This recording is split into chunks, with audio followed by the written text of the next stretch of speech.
All right, let's dive in. Today, we're breaking down a really practical action plan for not just surviving, but actually thriving in this wild, chaotic world we're in. We're going to cover 5 key strategies designed to help you navigate all the major disruptions happening right now. So let's just be honest for a second. With the constant stream of news about AI, global tensions, economic shifts, does it ever just make you feel, well, overwhelmed? A little anxious? Maybe like the world is becoming a place you don't quite recognize anymore? If you're nodding your head right now, you are definitely not alone. That feeling is a completely natural response to this level of change. But here's the good news. You don't have to just be a passenger on this crazy ride. There's a framework, a real action plan to help you take back some control. But before we get to the solution, we gotta understand the problem, right? The real issue here is that our world is becoming deeply unfamiliar. And that feeling of unfamiliarity is a huge, huge trigger for stress. And that feeling isn't just in your head. It comes down to 3 big drivers. First, the absolutely shocking speed of artificial intelligence. This is something that's changing things in years, not decades. Second, you've got all the geopolitical tensions heating up around the globe. And third, the whole economic system we've basically known since World War II, yeah, it's starting to break down. So all this uncertainty, it's like a constant alarm bell going off in our brains, firing up our stress response and keeping us on high alert. But here is the most important part. While all those external forces are absolutely real, our reaction to them, that feeling of being stressed out, is actually a choice we can learn to manage. And that brings us to the core of what we're talking about today, the action plan.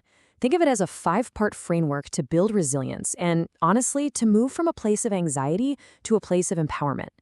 So here they are, the 5 steps.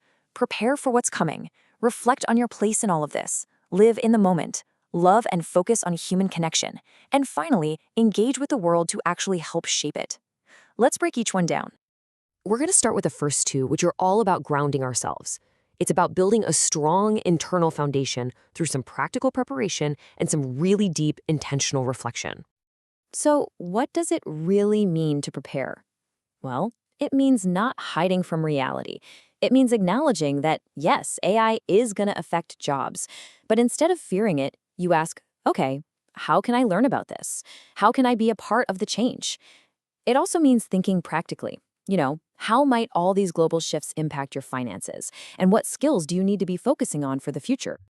Next up is reflect, and this one has 2 totally different sides to it. On one hand, you have frequent engagement.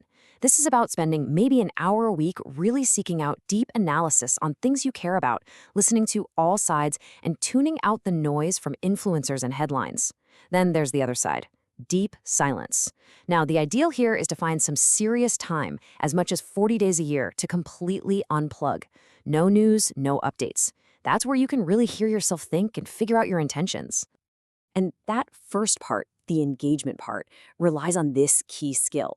The source material defines common sense as something we've kind of lost. The ability to actually listen to a bunch of different opinions, process them, and then make up our own minds, instead of just having that instant gut reaction. Okay, so once we've got that foundation of preparing and reflecting, the next 2 strategies shift our focus. It's about how we actually experience the present and how we connect with other people. It's all about living and loving. When things get uncertain, our first instinct is usually just to try harder, work 2 extra hours, save a few more dollars. But this quote, wow, it offers a totally different perspective.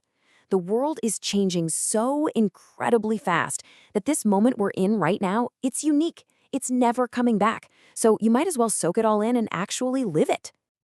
And if this moment is so special, what does that mean for what's coming? Well, looking just a little ways down the road, 1 year in particular really highlights what's going to matter most. And here's the crucial point. The prediction is that by the end of this decade, pretty much every task you can think of could be done by machines. So what's left for us?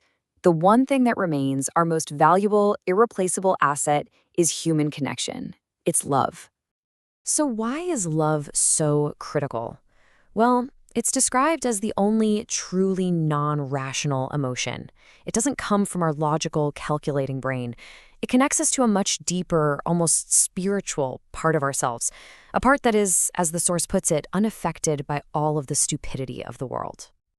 All right, we've prepared, we've reflected, we've lived, and we've loved. The final piece of this action plan is about turning our focus back outward to proactively shape the future. This is all about engaging for growth. And engaging happens in two really important ways. First, you have to make your wishes known. Tell your government what you need for stability. Tell your loved ones what you need, because if you don't, guess what? The future will be decided for you. Second, be optimistic. And that doesn't mean being naive. It means actively looking for the opportunities that are always hidden inside of massive challenges.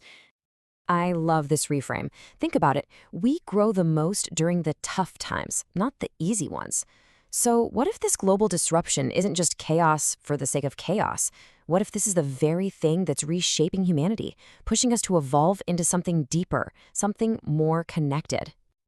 So I think the ultimate takeaway here is that this intense period of change isn't just something we have to get through. It's a massive opportunity. And the only question left, really, is the one right there on the screen. How are you going to choose to grow?